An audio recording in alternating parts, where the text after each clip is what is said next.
Hi everybody, I'm Christina, welcome to my YouTube channel, and today is the first day of Inloveathon! So, I have a video planned for every day of the readathon for you. The first one is gonna be, as you already know by the title of this video, my favorite OTPs of all time.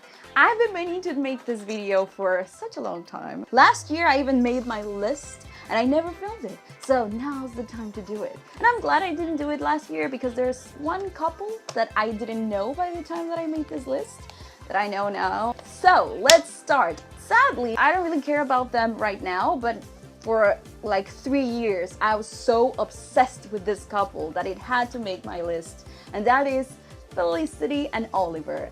I stopped watching Arrow because I just felt it was pointless, it started to get boring, and then Felicity and Oliver split and I was just like, I really don't care about this anymore, so I stopped watching Arrow. But the first 3 or 4 seasons of Arrow with Oliver and Felicity were my drug. I knew they were OTP from the moment they met. It was just pure chemistry. It was beautiful. Satine and Christian, who doesn't love Moulin Rouge? The next one is actually a love triangle, and I don't think that you know this one unless you're from Latin America. If you are, hola. So yeah, this one you probably don't know, but I had to put it on the list because it changed my, it marked my teenage years, and that is the love triangle from a soap opera called Floricienta. This is an Argentinian soap opera, and it's a retelling of Cinderella with a poor girl that falls in love with this rich guy. And it's so amazing! I mean, when I was 14 or 15, this was my thing. And these two guys, I'm gonna put the pictures here. Both of them, I love them so much. And both of them played the same character-ish because they share the soul of one. It's complicated, but it's just... The soap opera had 2 seasons, so one was the love interest in one season and the other one was the love interest in the other season. And most people don't like the second love interest. I actually prefer the second one. I know I'm part of the minority there. My best friend and I used to fight about this all the time. Then I have to mention one that is from Broadway, because of course Broadway had to be here, and that is Elphaba and Fiyero. Now, I love Elphaba and Fiyero from the musical. When I read Wicked, the book, I didn't really like them. I didn't even finish the book, it was so boring. But Elphaba and Fiyero from the musical are the sweetest thing ever. I mean, they have the love-hate relationship, and then she thinks that he will never like her, and then he is in love with her, and they finally get together, and it's just so precious. If you have any good fan fiction of Elphaba and Fiyero, please let me know, because I need more Elphaba and Fiyero in my life. Then I have a controversial one, because only one of my friends and I liked this couple, and most of the world hated it. In fact, all of my other friends were like, how can you like them? And I'm just like, because they're perfect for each other. And I know I'm gonna get a lot of hate comments in this video because of this. And I don't care. I love them anyway. And that is Blair and Dan from Gossip Girl. I know most people love Blair and Chuck.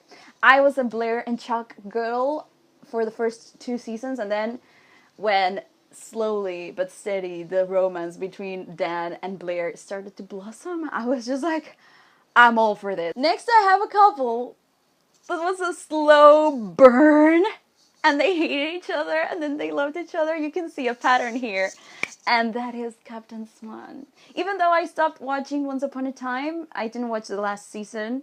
Not because they got together, because a lot of people think that when your OTP finally gets together you lose interest. No, because I watch all their clips, but I stopped watching Once Upon a Time because it got really boring and ridiculous, in my opinion. The new couple that I mentioned before that now is in the club of my favorite OTPs, is it a club?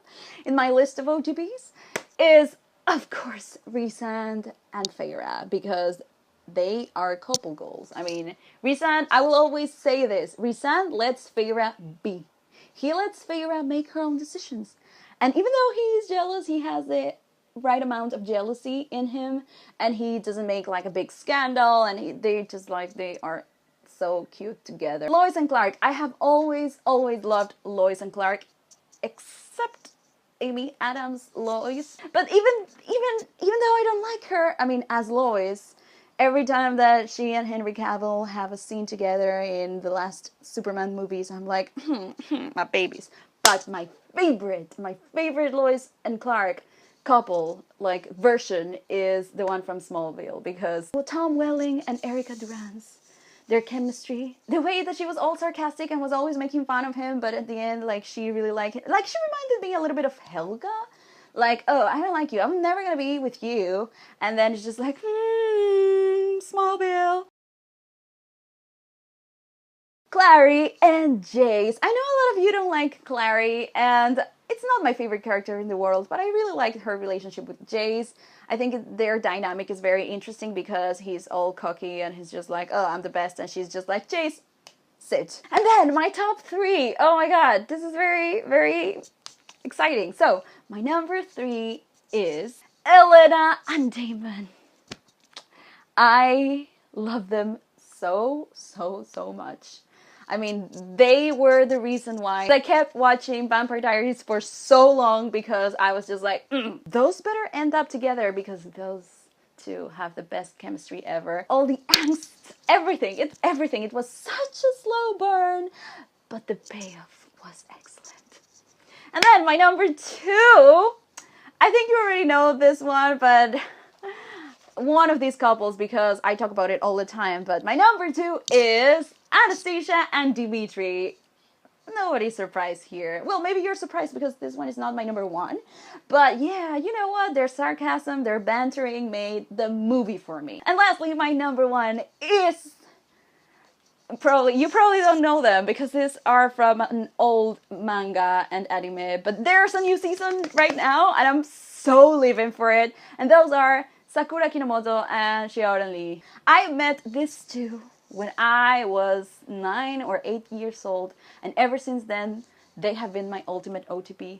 They are kids, and their love story is so cute and pure. These two made my childhood. And that's it. Don't forget to give this video a thumbs up if you liked it, and subscribe or subscribe depending on where you're watching this, and let me know down below, first of all, your ultimate OTP, and second of all, if you're joining us for Inloveathon. Don't forget to follow us on Twitter. Here we will have all the Twitter sprints. I'm Christina, thank you so much for watching, and I'll see you tomorrow. Bye!